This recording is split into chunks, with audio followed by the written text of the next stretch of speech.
Figaro Radio. Un autre regard. Anne de Guigné et Salomé Boulet. Figaro Radio.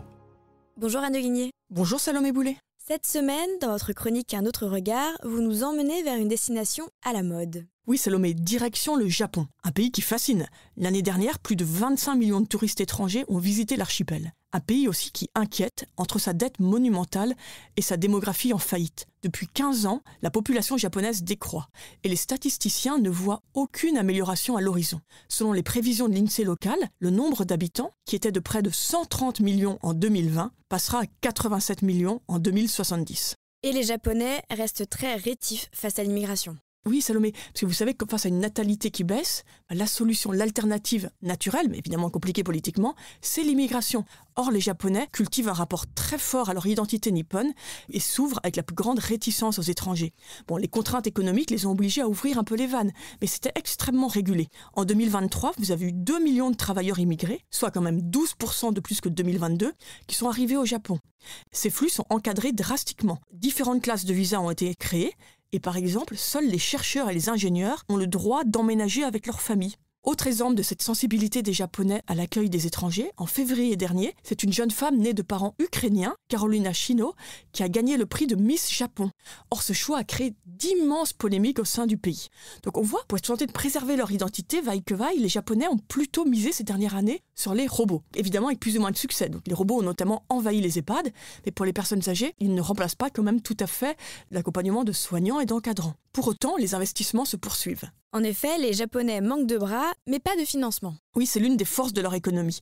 D'innombrables employés, partout dans le monde, travaillent pour eux, du moins pour les entreprises nippones. Cela se voit dans la balance des paiements, un document comptable qui récapitule chaque année les transactions entre les résidents d'une économie et les non-résidents.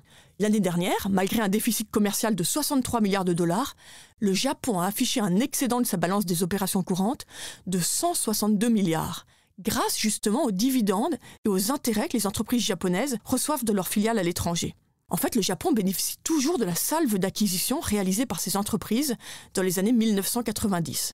Comme dit l'économiste Jean-Marc Daniel, les profits réalisés à l'étranger par les entreprises japonaises sont transformés en dividendes redistribués aux ménages. Alors Anne, on vous voit venir. Qu'en est-il de la France ? Oui Salomé, vous avez raison évidemment. L'idée de parler du Japon, c'est bien sûr pour éclairer nos débats nationaux. Parce que l'équation française ressemble, dans des proportions nettement moins dramatiques que celle du Japon, à l'équation de Tokyo. En France, vous avez aussi une natalité qui décroît et une réticence très forte de la population face à l'immigration. On le voit bien dans toutes les dernières élections. En revanche, les fondamentaux économiques diffèrent nettement, même si Paris peut aussi compter sur la forte présence internationale de ses plus grandes entreprises. En 2022, par exemple, les actifs français à l'étranger ont fait rentrer dans les caisses du pays près de 50 milliards d'euros. Mais les ménages bénéficient beaucoup moins des redistributions de dividendes, car ils sont moins exposés aux actions des grandes entreprises. Et puis surtout, d'un point de vue macroéconomique, ces gains ne suffisent absolument pas à compenser le déficit de la balance commerciale et les intérêts de la dette publique payée à des investisseurs étrangers. Et ce déséquilibre nous dit quelque chose d'assez profond aujourd'hui de la souveraineté du pays. Merci Anne de Guigné. Merci Salomé. Je rappelle que l'on peut retrouver Un autre regard sur Figaro Radio, le site du Figaro et toutes les plateformes d'écoute. À bientôt. À bientôt.